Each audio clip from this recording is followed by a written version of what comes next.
আসসালামু আলাইকুম বন্ধুরা, কেমন আছো তোমরা? আশা করি সকলে ভালো আছো। দেখতেই পাচ্ছ আমরা সকাল সকাল ঘুম থেকে উঠে চলে এসে পড়লাম মুতালিবের সামনে, এবং গতকালকে ব্লগটা এবং ভয়েস কোয়ালিটিটা কেমন হলো সেটা কিন্তু সর্বপ্রথমে আমাদের জানিয়ে দিও। এবং যেমনটা দেখতে পাচ্ছ আজকে কিন্তু আমরা পুরো রেডি হয়ে বের হয়ে গেছি, কেননা আমাদের একটা গুরুত্বপূর্ণ কাজ আছে। আজকে যাওয়া লাগবে একটু লালবাগ।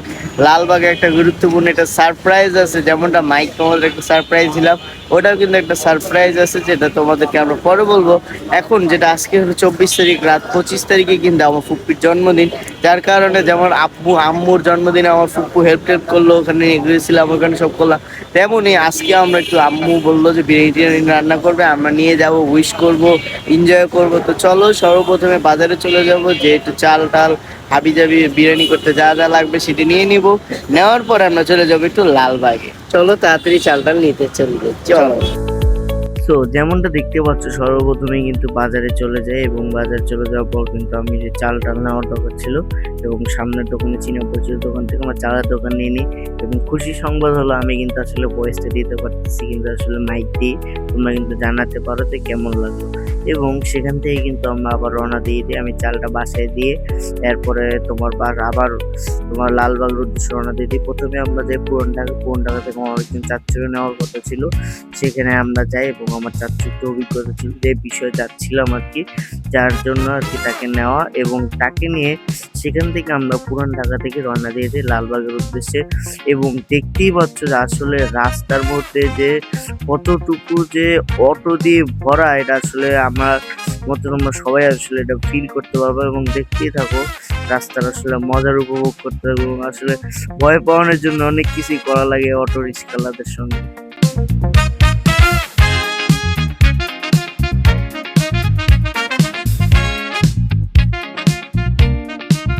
তো যেমনটা দেখতে পাচ্ছ অনেকক্ষণ জার্নি করার পর প্রায় 2 ঘন্টার মধ্যে লাগলো, কারণ এত জাম, এবং চলে আসলাম লালবাগে। এবং দেখতে পাচ্ছ কি সুন্দর একটি ওয়েদার আছে, এবং এই জায়গাটা আসার পর মনটা পড়ে চলে গেলো। এবং আমরা কিন্তু চলে এসেছি লালবাগ থানার দিকে, দেখতে পাচ্ছ এখানে কাজ আছে। এবং এখানে আসার পরে যে তোমার গ্যান্ডারির শরবত দিয়ে নিলাম। অনেকক্ষণ জার্নি, আমরা কিন্তু 3 জন মানুষ এসেছি, তাই আমরা 3টে গ্লাস দিয়ে নিয়েছি। চলো খাওয়া দাওয়া করে তোমাদের মাঝে আমরা আবার চলো। এবং এই তো এর কিছুক্ষণের মধ্যে আমরা দেখতে পাই অনেক সুন্দর ওয়েদার, এবং আমাদের খাওয়া দাওয়ার পর কিন্তু কাজটা শুরু হয়ে যায়, প্রায় কাজ আমাদের শেষ হয়ে যায়। A few moments later. So যেমনটা দেখতে পাচ্ছ যে কাজের জন্য আসছিলাম সেই কাজটা প্রায় শেষ করে ফেললাম, দেখা সাক্ষাৎ হয়ে গেছে। বাসায় যে তোমাদের আরো ভালোভাবে বুঝাচ্ছি, চলো তাড়াতাড়ি চলে যাই, জোহরের নামাজ চলে যাচ্ছে, চলো তাড়াতাড়ি চলে যাই। এবং এই তো যে দেখতে পাচ্ছ আবার আমরা বাসার উদ্দেশ্যে রওনা দিয়ে দিই, এবং সেখানে কাজটা আসলে খুব তাড়াতাড়ি শেষ হয়ে যায়। এবং আসলে লালবাগে যে কি কাজ করতে গিয়েছিলাম সেটা আসলে তোমাদেরকে খুবই রিসেন্ট জানানোর চেষ্টা করবো, কিন্তু আসলে যে কাজের জন্য গিয়েছিলাম লালবাগে উদ্দেশ্যে সেটা আসলে ব্যর্থ হয়েছে, কিন্তু কি বলবো। এবং এরপরে কিন্তু আবার চলে যায়, যেহেতু পুরান ঢাকায় গেছি, হোন্ডায় কিছু কাজ ছিল, এবং যে দেখলাম আসলে হোন্ডার মধ্যে একটু তোমার সমস্যা হয়েছিল, এবং এখানে একটু কাজ করাই নিলাম। সো যেমনটা দেখতে পাচ্ছ আমরা কিন্তু তোমার কি বলে লালবাগ তো না, মানে একবারে যে তোমার ইয়াতে উঠে গেছিলাম বেরিবাদে লালবাগে তোমার থানাতেই কিন্তু আমরা চলে আসি পুরান ঢাকা দিয়ে তো যাওয়া লাগে। এবং আমাদের হোন্ডায় কিছু কাজ ছিল, হর্ন টর্নের কাজ ছিল, সেটা সেরে নিলাম। এবং এটা সারতে কিন্তু প্রায় 2 থেকে 2.5 ঘন্টার মতো লেগে গেল। এখানে হর্ন একটু সমস্যা ছিল, বিয়ারিং এর সমস্যা হয়েছিল, মানে অনেক নানান কাজই করে ফেললাম। তো চলো চলে যাই বাসায়, এখনো দুপুরের খাওয়া দাওয়া কিচ্ছুই করিনি। বাসায় যা আরো বিশ্লেষণ করে তোমাদের বুঝাচ্ছি, চলো তাড়াতাড়ি চলে যাও, অনেক ক্ষুধা লাগছে, বাসায় তাড়াতাড়ি যাও। আফটার 3 hours later তোমরা দেখতে পাচ্ছ আমরা কিন্তু বাসায় চলে যাওয়ার পর দুপুরে খাওয়া দাওয়া করে সুন্দরকে একটু রেস্ট নিয়ে এবং তোমাদের যেমনটা বলেছিলাম আজকে রাতে আমার ফুপ্পুর জন্মদিন, যেহেতু ফুপ্পুর বাসাতে আম্মুকে এত সুন্দরভাবে সারপ্রাইজ দিয়েছিলাম, তার জন্য তো ফুপ্পুকে একটা সারপ্রাইজ দেওয়া লাগবে সুন্দরভাবে। আমার আম্মুর জন্মদিন হলো 20 তারিখে, এবং তা আমার ফুপ্পুর জন্মদিন হলো 25 তারিখে। বুঝতে পারছি কত লাকি, 1 মাসে 2 জনের জন্মদিন। যাই হোক চলো, যেহেতু চলে আসছে এখন বাসা থেকে বেরিয়ে গেছি, নিচে কিন্তু এখন শুয়ে দিয়েছে, শরীরে একটু খারাপ লাগতেছে, এবং দেখতে পাচ্ছি চুলে তেল দিয়েছি যার কারণে এলোমেলো হয়ে যাচ্ছে। যাই হোক চলো চলে যাই, কেক নিয়ে নিই। কেক নেওয়ার পর কিন্তু এখন কিন্তু আরো সময় আছে, প্রায় 1 থেকে 2 ঘন্টার মতো আছে। চলো এখান থেকে কেক নিয়ে পরে যাবো সারপ্রাইজ। চলো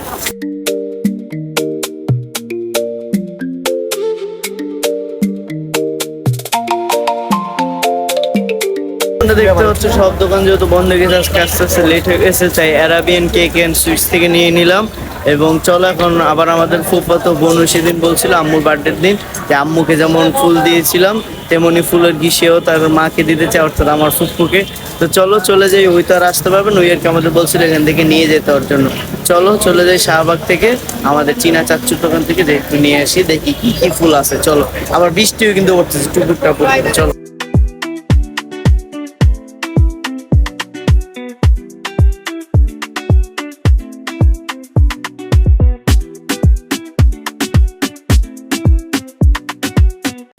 সো যেমনটা দেখতে পাচ্ছ, মিশি কিন্তু রেস্টে ছিল, ওই উঠে গেল এবং আমি কেক টেক ফুল টুল নিয়ে চলে আসলাম। এবং আজকে জিম করিনি, যদি লেট হয়ে যায় সাপোজ, তার জন্য কিন্তু তোমার মনে করো তাড়াতাড়ির মধ্যে বের হয়ে যাচ্ছি। এবং চলো তাড়াতাড়ি যে সারপ্রাইজ দেবে আমাদের এই নতুন লুকটা তোমাদের কাছে কেমন লাগতেছে তোমরা কিন্তু কমেন্ট সেকশনে জানিয়ে দিতে পারো।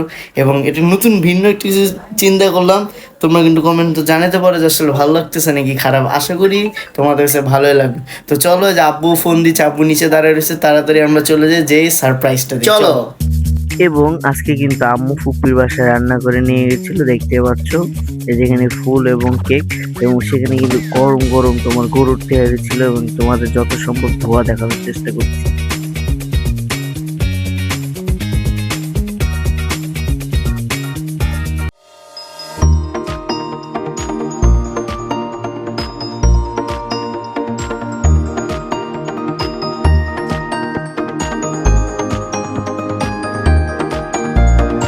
Happy birthday to you.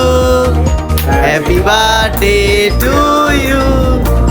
Happy birthday dear Fufu. Happy birthday to you.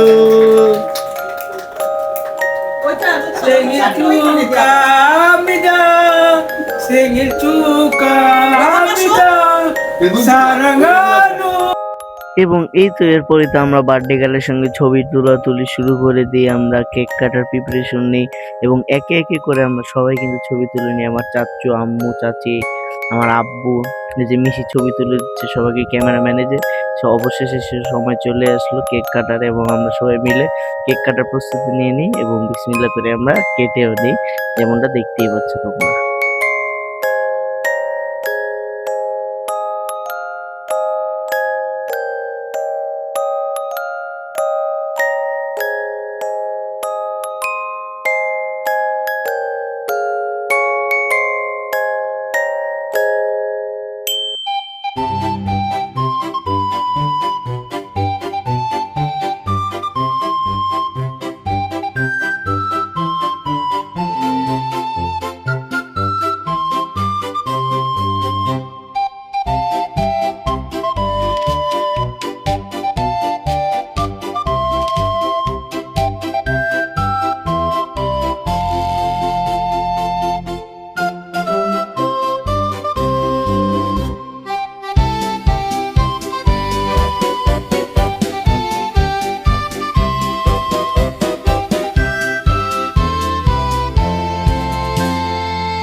So যেমনটা দেখতে পাচ্ছ, সারপ্রাইজ কিন্তু দেওয়া শেষ হয়ে গেল, খুবই সুন্দরভাবে দেওয়া হলো, এবং আগের মতো অর্গানাইজ ফুললি করা হলো। যাই হোক, চলো এবার আগের মতো যদি ঘুরতে না যাওয়া হয় তাহলে কি আর হবে, যেহেতু আমরা 4 জনই আছি, 2টা বাইক আছে, ঘুরতে তো যাওয়াই হবে নাকি রনক? হ্যাঁ অবশ্যই। সবাই একটু বলে তো লাইক কমেন্ট শেয়ার সাবস্ক্রাইব করতে। চ্যানেল লাইক কমেন্ট শেয়ার করো। মাইক নামাও, এত লজ্জা পাও তুমি, ছেলে মানুষ। হ্যাঁ না ভাই, সমস্যা নামাও, মাইক নামাও। তোমরা সবাই লাইক করবা, সাবস্ক্রাইব করবা, কমেন্ট করবা, শেয়ার করবা ভাই ভিডিওতে। তো এই তো তোমরা এখনই যারা যারা এখনো করো নাই করে ফেলো। চলো আমরা একটু ঘোরাফেরা করে আসবো, ঘোরাফেরা না করলে কি আসলে জীবন চলে? চলো, এবং খাওয়া দাওয়া কিন্তু করে ফেলো। এবং তোমাদের বলা হয়নি, আজকে খাবারটা কিন্তু আম্মু রান্না করেছিল, গরুর তেহারি, যা কিন্তু অসম্ভব মজা হয়েছিল, এবং তোমরা দেখতে পেরেছো পুরো ধোয়া ধোয়া উঠতেছিল। যাই হোক, চলো ঘোরাফেরা করে আসি। কেমন লাগলো তোমার খাবারটা? খুবই মজা হয়েছে, মানে অসম্ভব, মানে অনেক মজা হয়েছে, অনেক মজা হয়েছে। 10-এ কত দিবা? 10-10ই দিব আমি। দেখছো আম্মু? যাই হোক, চলো ঘুরে আসি।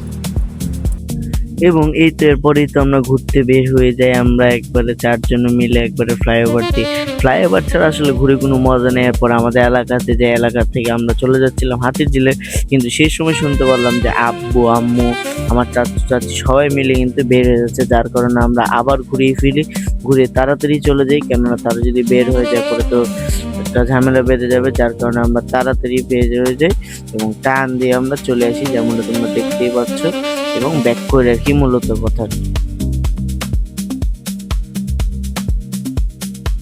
তো যেমনটা দেখতে পাচ্ছ ঘুরতে কিন্তু চলে গিয়েছিলাম এবং আসলে গেলাম আমাদের এলাকারও দিকে গেলাম, যাওয়ার পর একটু কাজটা ছিল সেখানে সারলাম। আমার ফুফাতো ভাই আমার বড় ভাইয়ের সঙ্গে দেখা সাক্ষাৎ করলাম, এটা আবার হাতিরঝিল যাইতাম কারণ আমার যে ছোট ভাই তোমাদের সঙ্গে কথা বললো সেই কিন্তু হাতিরঝিলে যায় না ভাইয়ের আগেবার। এবং কথা বলতে বলতে কিন্তু আমার চাচু চাচি নেমে যায়, যার কারণে আমি ভিডিও অফ করে দিই এবং এর মাঝে শুনতে পারলাম যে আমার চাচতো ভাই আর কি যে কথা বললো তোমাদের অনেক খাতা দেখাবে, যার কারণে আর থাকতে পারলো না। তো যেমনটা তোমাদের বলতেছিলাম যে আসলে ওই তো আসলে ঘুরে নিয়ে যার জন্য আমরা চলে যাচ্ছিলাম হাতিরঝিলে। হাতিরঝিলে যাওয়ার সময় মনে পড়লো আব্বুরও ফোন দিছিল মিশি, আব্বু আম্মু বের হয়ে যাচ্ছে, আবার আমার চাচু চাচিও বের হয়ে যাচ্ছে। তো আমরা তাড়াতাড়ি ট্রেনে আসলাম এবং আজকে আমার মিশির এবং আমাদের একজন চাচতো ভাই এবং ফুফাতো ভাই আমরা একসঙ্গে ছবি টবি দেখার কথা ছিল। যাই হোক এরকম একটা হয়ে গেলো। আসার পর আমার চাচু চাচিকে বললাম এবং তারা বললো তার নাকি কালকে পরীক্ষার খাতা দেখা বুঝে আমার ভাইটা যে তোমাদের লাইক কম শেয়ার সাবস্ক্রাইব করতে বললো। তো দেখতেই পারলা আসলে ওর আম্মু আব্বু নিয়ে গেলো, যেহেতু কালকে গুরুত্বপূর্ণ একটা খাতা দেখাবে ওর, আজকে থাকতে পারলো না, ওর বাবা আমার সাথে চলে গেলো, তোমাদের ক্লিপটা দেখানো হবে। চলো আমরা তিনজন আছি, তিনজন যেয়ে দেখি রাত্রেবেলা কি করতে পারি। এই তো রাতে আমরা ছবি টবি দেখবো। আজকে ভিডিওটা আমরা এখানে শেষ করে ফেলি, তোমাদের লাস্টে কিছু ক্লিপ দেখাই দিবেন। আমরা চিন্তা করছি যে স্পাইডারম্যানের যে নতুন ইয়েটা আছে এপিসোডটা সেটা দেখবো। তো আজকে ভিডিওটা এই পর্যন্ত কেমন লাগলো তোমাদের কাছে অবশ্যই কমেন্ট সেকশনে জানিয়ে দিবা এবং সারপ্রাইজ দেওয়ার চেষ্টা করলাম, অত অর্গানাইজ ভাবে করতে পারি না কেননা ওই দিন অনেক মানুষ ছিলাম আমরা, কিন্তু এবার কিন্তু আমরা অর্গানাইজ হিসেবে আমি মিশি এবং আমরা মানে কাছে কন্ট্যাক্টে ছিলাম, ওইরকম সবাই দূরে দূরে ছিল। যাই হোক, তো যেমনটা চেষ্টা করলাম ওইরকমটা আশা করি পারছি, তোমাদেরও দেখাতে পারলাম নাকি জানি না। এবং যেহেতু আজকে ফুফাতো ভাইয়ের বাসাতে ফুপির বাসায় আমি এডিট করার সময় মাইকটা ব্যবহার করতে পারবো না, এটাও আমার একটা কষ্ট। যাই হোক, আগামী ব্লগ থেকে শুরু করব। আজকে ভিডিওটা এই পর্যন্ত, ভালো থাকবো, সুস্থ থাকবো, আমাদের জন্য দোয়া করবা। আসসালামু আলাইকুম।